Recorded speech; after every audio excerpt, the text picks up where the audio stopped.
Hai anak-anak, ketemu lagi dengan Bapak Guru Ricky. Kali ini kita akan belajar pelajaran Bahasa Indonesia. Menyenangkan sekali pastinya. Kita akan belajar dari modul 405 bab 2.1. Kita belajar tentang menjelaskan kembali petunjuk penggunaan. Nah, tujuannya adalah supaya anak-anak dapat mengerti urutan petunjuk. Lalu berikutnya anak-anak juga dapat menjelaskan kembali petunjuk penggunaan. Dari tadi kan Bapak Riki sudah menyebut soal petunjuk penggunaan. Tapi petunjuk penggunaan itu apa sih sebenarnya?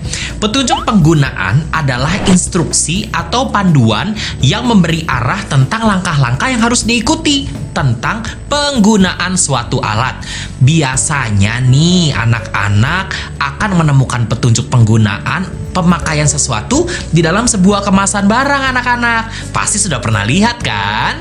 Nah, contohnya nih ya, kita akan masuk ke dalam contoh. Misalnya penyakit asma. Ada yang tahu penyakit asma? Ya, penyakit asma adalah penyakit penyempitan saluran nafas yang dapat disebabkan oleh banyak hal. Contohnya, cuaca yang dingin ataupun debu. Gejala penyakit asma ialah batuk-batuk, sesak nafas anak-anak, atau bunyi lirih seperti siulan anak-anak tapi seperti. Nah, ketika anak-anak bernafas kalau yang memiliki asma ya. Nah, anak-anak, petunjuk berikut ini akan menerangkan atau menunjukkan cara memakai obat hisap asma atau kita kenal inhaler.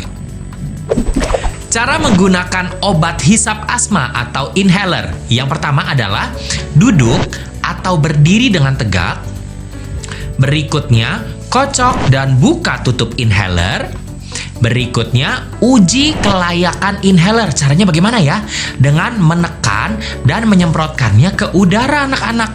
Kalau berfungsi dengan baik, kita lanjutkan ke tahap yang berikutnya.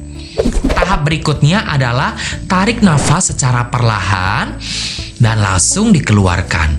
Lalu letakkan bagian mulut inhaler di antara gigi atas dan gigi bawah.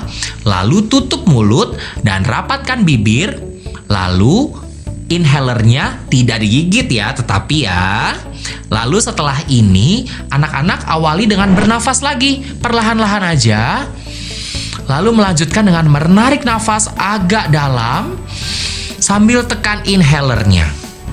Setelah itu anak-anak dapat melanjutkan bernafas agar memastikan obat dari inhaler atau obat dari semprotan alat hisap asma mampu mencapai ke paru-paru kita.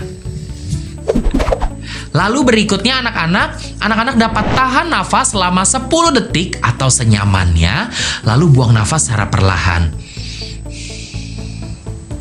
Jika anak-anak masih merasa membutuhkan semprotan, anak-anak dapat menunggu selama 30 detik, lalu menyemprotkan kembali dengan cara yang sama seperti di awal. Lalu berikutnya anak-anak kalau sudah selesai, tutup inhaler lagi dan simpan pada tempat yang sejuk dan kering, lalu berkumurlah dengan air bersih. Itu tahapan yang terakhir. Nah, kalau anak-anak ingin mengulangi petunjuk penggunaan, ada beberapa hal yang harus diperhatikan nih ya. 1. Urutan petunjuk yang benar. Berikutnya, 2, kata-katanya harus mudah dipahami oleh semua orang. Dan yang ketiga, kalau memungkinkan, penjelasannya lebih baik disertai dengan gambar supaya lebih terbayang anak-anak.